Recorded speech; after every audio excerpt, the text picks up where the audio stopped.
All right, so we're at the silly season of the year. It's November, and I just there's not really a whole lot of money floating around. But I got a really good deal on this from a collectible shop, or at least that's what it said on eBay. So we're gonna have a look because it's supposed to have some damage, and we're gonna do a little inspection, and then see if the last one I got said it was gonna have damage. It didn't. I went and bought this leather. Well, now I got some leather and I needed some belts to redo. This is potentially one of them. Here is bag, right? Beautiful. Got the velvet bag, whole deal. They've got a price tag and everything, so I guess they had a real shot. So let's do a little unveiling. So the problems that this belt has, this is the Big Eagle from WWE. That velvet bag is nice. It's it's beautiful. It just is. It's great. It's like the ring apron of the turnbuckles or something ought to be. It's velvet. Or suede. I guess it's suede. Anyway, it's nice. We're gonna give it a look. I've not seen it sight unseen, so we'll see if we can show you some of the things that happen with this belt. You see all that white? That's what happens to these belts as they get that the white starts to show through over time. It's white underneath, so it's white in all these areas. Specifically, like there's some. Well, when you bend these belts, this is polyurethane. It's not necessarily made to be. It's not made to do that with. And the more that you do that, the more that white comes out of these belts. I'm sorry, it's up here on the top. But the more that white comes out on these belts, where the paint cracks.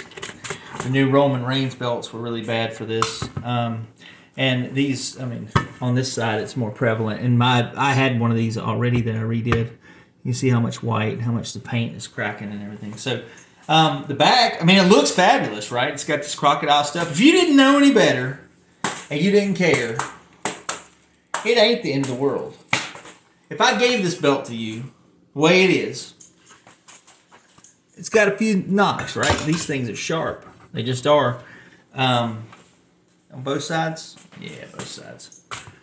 Tearing it up. But if I gave you this belt the way it is, and I'll just be honest with you, I paid $177 plus shipping. I paid $208 with tax and fees and everything for this belt. So it was $200, and I bought it for the plates, more or less. So let's give it a look. There's fingerprints. WWE belts are not as bad about fingerprints as the fondue belts. It's in good shape. What I want to use is in good shape. So what I will have to do, this is a little extra work, is to take a tap and punch out the screw holes that you see. Punch out so I have access to the. Oh, there it is. I knew in the eBay listing there was a flaw with the leather, and you can see inside of it. It's that's not unfixable though. I've got some good stuff where I could just glue that back down. But anyway, what I will have to do is punch it out, get to the screws, take the plates off, and then I'll have this, which I already have one upstairs, to use as a template.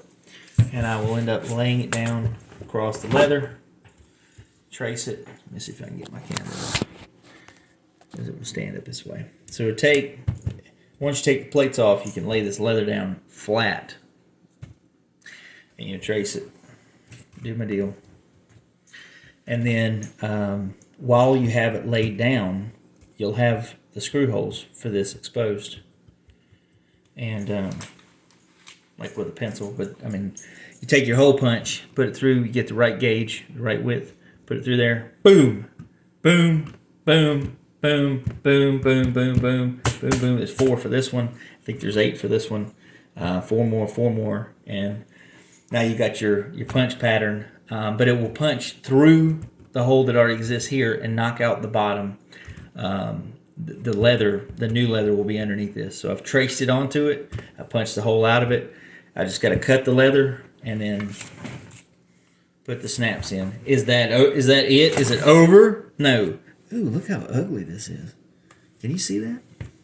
How it's rising? It's like Stuck Mojo with that Raven video. Rising! Yeah. Billy Kidman will be getting a diamond cutter over that shit. On both sides? Oh, yeah, look. It's raised. Oh, look at that shit. Oh, no wonder they sold this motherfucker for so cheap. Well, anyway, it's a great looking set of plates. So we're gonna trace it out, punch it out, put some snaps in. You gotta go back with some. I've got red leather, but I've got red dye, and I'll dye the edges because when you cut the leather, just like if I cut this pencil, it would be yellow up to the point that it was cut, and then I'd have to recolor it. So I'll color the edges of the leather. I'll seal it with one of many different sealers I have in my bag, and go from there. I'm looking forward to it. I already have one of these on a chocolate brown leather, and when I do the follow-up video, I'll show them side by side with the red and the chocolate. But very optimistic. Somebody took good care of this belt, but they used it a lot. You can just tell like they used it a lot. Look how it's boom, boom, you know. And they used it. All they did was use it. They were a good. I'm happy to have this belt. Somebody who was a big fan has had this belt over their shoulder. They've done all these things. They've folded it. They've done this and this and this, and put it on the shelf, and they've probably laid it down. And I love that. I love a belt that's got clean plates, but it's got a lot of mileage. That's what my belts are like. Except I've handled them in such a way that usually, I don't think I do on my Big Eagle, but I mean, there's some. If you're one of these guys that wants like a flawless paint job and no scratches and scuffs and scrapes, my plates have all of that. They got a lot of miles on them, but it's like a war map. It's what they've been through. So anyway, new belt, new velvet bag that'll go in the closet where all the other velvet bags go, and I'll do a follow up once I've pulled this off of these. Off this crocodile backing and get the new red leather started. So, time to get to work.